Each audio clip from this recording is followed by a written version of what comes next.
Boruto, ginamitan na ng Uzuhiko Rasengan si Hidari. Hidari, nagmaoy, hindi kinaya. Kawaki, biglang dumating at tinuluyan na ng husto si Hidari. Jura, gumamit ng Bijudama Laser at pinatamaan si Boruto. Boruto, bumulagta at sumuka ng dugo. Yari tayo pare koy. Yan nga mga pangyayaring naganap dito sa Boruto 2 Blue Vortex Full Chapter 12. So tara na mga pare koy at atin ang umpisahan. Bali nga ang cover page dito sa chapter na to ay ito nga si Sumire. Yes mga pare koy, si Bebe Sumire. At ang first panel naman sa chapter na to ay ito nga si Boruto at Hidari ay nagkatitigan na. At nandito nga rin si Sarada at Konohamaru na nakatitig din kay Hidari. Nandito pa nga yung sinasabi ni Boruto na ipapaubayan na nga daw niya si Himawari dito kay Konohamaru. At dyan nga rin nag-umpisa na nga umatake itong si Hidari. Pero sa bagay din yan, nagawa nga agad itong salagin ni Boruto. At mula nga dyan ayan na, bang! Tansik nga itong si kumparing Hidari. Lipad, torpet. Pero sa bagay din yan, mabilis nga itong nakagalaw si Hidari at biglang nakapag-teleport sa kanyang claw marks. Kaya bigla itong nawala. At sa hindi naman kalayuan ay makakita nga dito sila Delta at Kawaki. Nasisabi pa nga dito ni Kawaki na bigla nga daw nawala si Boruto at yung space-time jutsu daw ni Boruto ay mukhang hindi nga daw pangkaraniwan. Pero kahit ganyan pa man daw, at least nasa same spot naman daw sila ni Boruto at Kawaki at ang mga kalaban. Kaya nga sa bagay na yan ay tinanong din ni Delta ang sensory team na kung anong na nga ba daw ang lagay ng Team 10. At sagot naman dito ng sensory team na may injured nga daw sa Team 10 at si Himawari nga daw ay nakay Konohamaru kasama si Sarada at si Boruto. Kaya matapos nga marinig ni Kawaki ang bagay na yon, dyan nga na bad trip siya dahil ano nga ba daw ang ginagawa ni Boruto sa lugar na yon at ano nga ba daw ang kanyang plano. So dahil nga mukhang gustong solohin ni Boruto yung mga nangyayari dito, dyan nga itinanong siya ni Konohamaru na ano nga ba daw ang ibig sabihin ni Boruto na mukhang magda-dagger in at dagger out na naman daw ito sa Konoha at mukhang hindi nga daw alam ni Boruto ang kanyang position ngayon. Pero sumabat naman dito si Sarada at kanyang sinabi na tumigil nga daw itong si Konohamaru sensei dahil nakita naman daw ni Konohamaru ang mga pangyayari na kung hindi nga daw dahil kay Boruto sa tingin nga ba daw ni Konohamaru ano nga ba daw ang pwedeng mangyari. At dito pinapakita rin sinasabi ni Konohamaru na mag-ingat nga daw sa mga claw marks nitong kalaban dahil tulad nga daw ni Code nagagawa nilang makapag-teleport sa pamamagitan ng technique na ito. Kaya nga sa bagay na yan na mga claw marks hindi nga daw nila alam kung saan ito lilitaw bigla. At sagot naman dito ni Boruto na mukhang ganun nga daw. Kaya sa bagay din yan tinawag dito ni Boruto itong sensory type na ninja at kanyang inutusan ito na mag-focus nga daw sa kalaban at pakiramdaman daw kung saan nga ba daw lilitaw si Hidari. Pero sumagot itong ninja na kasama nila na kanya pa nga sinasabi,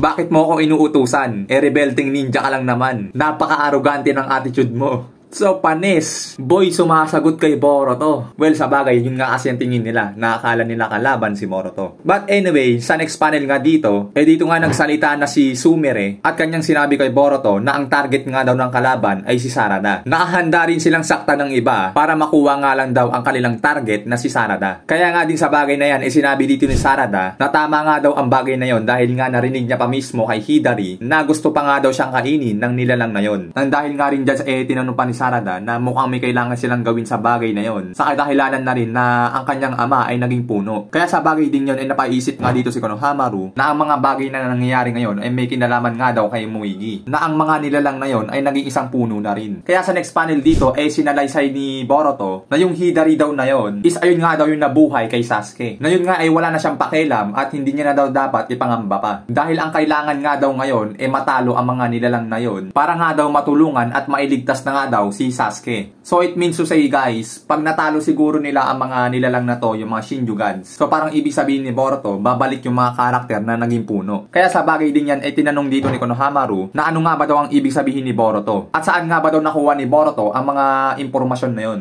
At dito nga sinagot ni Boruto si Konohamaru na mag-focus nga daw siya or else mamamatay siya sa mga kalaban. At dito naman guys, makikita rin natin na naalarma na nga itong sensory ninja at mukhang nakatunog na siya sa movement ni Hidari. Pero sabi dito ni Boruto na kumalma nga daw siya at sabihin kung nasaan nga ito. Pero hindi niya nga daw masabi dahil nga nanggagaling daw ito sa iba't ibang lugar. Dahil na nga rin sa dami ng claw marks. Kaya nga sa bagay na yan, and ang next panel dito guys ay ayan na. Naglitawan nga ang mga claw grinds dito sa iba't ibang claw marks. Kaya sinabi dito ni Boruto kay Sarada, Sarada, kaya kong patumbahin yung mga nilalang na to. Kaya sa ngayon ang gawin mo, mag-focus ka dun sa nilalang na may target sa'yo. Pwede mo ring atakihin yung mga ibang nilalang dito, pero as long na biglang lumitaw yung may target sa'yo, dun ka mag-iingat. Kaya next panel dito guys, heto na, nakaporma na si Boruto, at ayan na nga, slash, hiwa-hiwa, bang bang bang bang. At dito nga sumipa pa si Sarada. Bang! Pero kalinsabay niya pagkasipa niya, dito nga lumitaw si Hidari sa isang claw grimes. At bigla nga nitong nahawakan ang paa ni Sarada. Kaya nga dyan nahirapan itong si Sarada na mga kilos. Pero hindi na mapapayag ang baby loves ni Sarada na si Boruto. At ito nga ay bumato ng isang shuriken. At tinamaan nga sa batok ang isang claw grimes. At mula nga dyan ayan na. Bigla nga nakapag-teleport si Boruto sa likuran ng claw grimes na pinagbatuhan niya ng shuriken. At lumitaw siya sa likuran ni Hidari. At mula nga dyan ayan na nga. Bang! Sapol ng isang pinakamalupit na Rasengan itong si Hidari sa batok. At sa sobrang sakit nga, makita natin yung itsura dito ni Hidari. Aray ko po, ang sakit! So, naalala ko tuloy dito yung nangyari kay Obito, no? Yung laban niya kay Minato. Teleport sa likod, tapos biglang Rasengan. Bang! Tapos dun sa Shinobi War, yung Jubito. Ni-Rasengan ni Naruto sa tulong ng teleport ni Tobirama. Bang! Same energy, mga pare!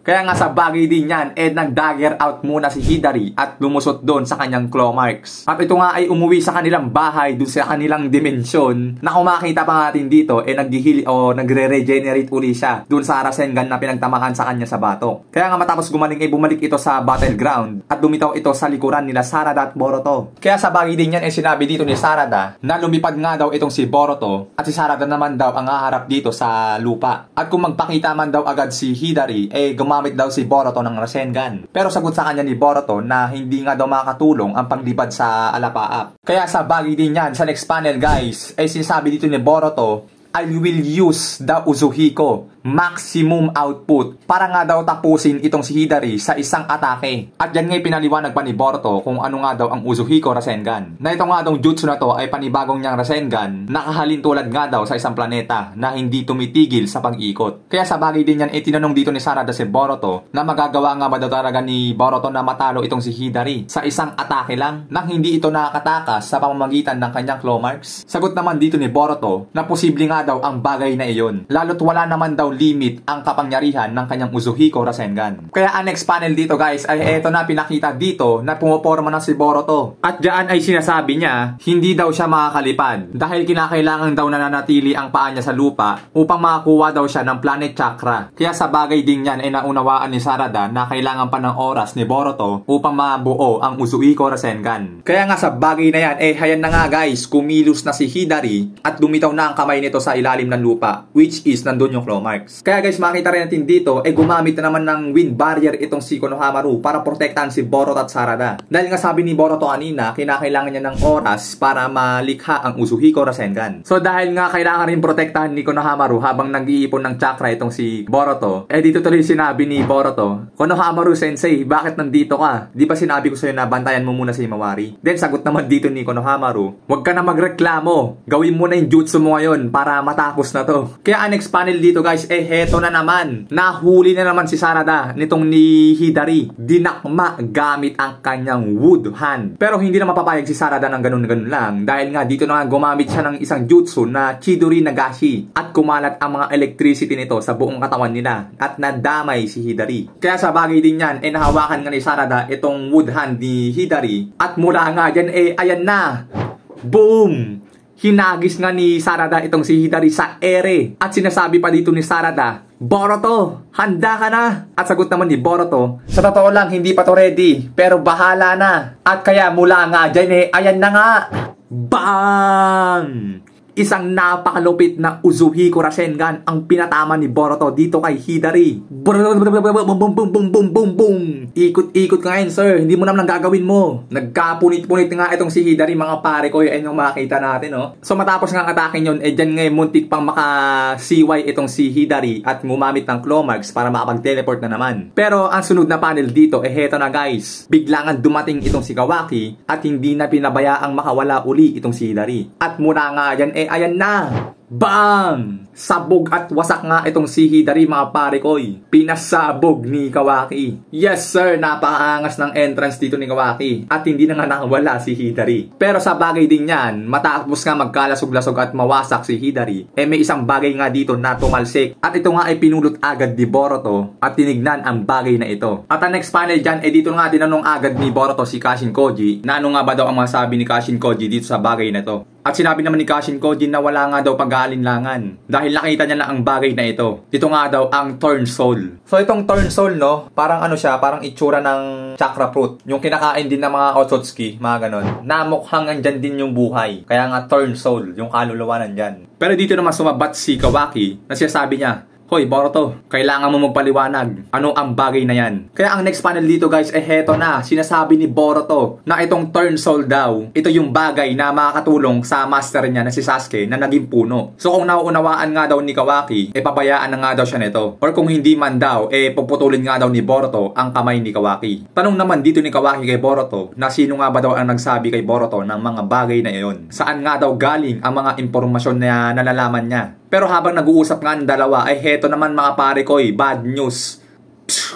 Tinamaan nga ng isang laser Bijudama itong si Boruto. Na makita pa nga natin dito sa next panel. Ayan nga, butas yung katawan niya, yun maliit At yung ngayon napasigaw pa si Sarada. Boruto! Na makita pa nga natin dito na sumuko ng dugo si Boruto guys. Bulagta ang mga pare. Kaya ang next panel dyan na makita naman natin na napatakbo nga itong si Sumeri kay Boruto at sinisigaw pa ni Konohamaru na ano nga daw ang nangyayari. At dito naman makita natin na tinawag ni Kawaki si Delta na ano nga ba daw ang nangyayari dyan. Dahil nga makita din natin dito na itong si Jura nasa malayo, na ito nga ay nasa ere at kanyang sinasabi na kung tinamaan niya nga ba daw ang vital points ni Boruto. Grabe sir. Napakalayo na ni Jura dito Grabe ka sharpshooter ba? Ang layo niya na tapos natamaan niya pa si Boruto ng Bijudama laser. Kaya sa next panel dyan, dito nga nagtaka si Delta at kanyang sinabi, seryoso ba tong nilalang na to? Natamaan niya si Boruto ng ganung kalayo. Kaya sa bagay din yan, napaisip din si Sarada sa sinabi ni Boruto na itong Turn Soul ang makakatulong sa tatay niyang si Sasuke. Kaya sa bagay din yan, dyan nga kinuha niya yung Turn Soul na to sa lupa. Pero kaalinsabay niyan, ayan na.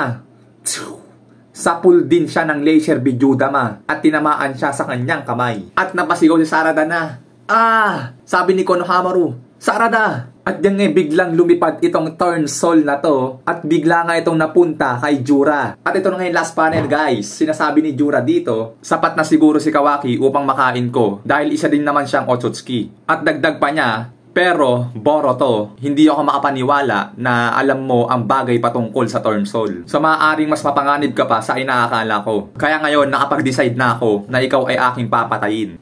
Patay tayo yan mga pare koy. Tatapusin nga daw talaga ni Jura si Boruto. Awit naman sir, kala ko naman good news na dahil nga taob na si Hidari. Pero mukhang lalong lumala ang problema. Yung inaasahan natin na pinakamalakas na karakter na kayang bumalagbag o sumabay dito sa mga nilalang na to, tumaob din. So as we can see, hindi nga talaga pangkaraniwan yung lakas nitong ni Jura. Napakarami niya pang skills na hindi natin nakita. So imagine that, kaya niya rin palang gumamit ng Bijudama laser. At ang nakakatakot pa doon, kahit napakalayo, kaya niyang patamaan yung target niya. Napaka-sharp shooter. So ayan nga guys ang ating full review dito sa chapter 12 ng Boruto 2 Blue Vortex. Ano na naman kaya ang mangyayari sa susunod na chapter? Magagawa nga ba nilang pigilan itong si Jura? At magagawa rin ba nilang magamit o mabawi ang Turn Soul upang maibalik nga daw si Sasuke Uchiha na naging isang puno? Hanggang dyan na muna tayo guys at maraming salamat sa inyong panonood. Keep safe always. Sana'y nag-enjoy kayo. Maraming salamat. Tayo nagpapaalam.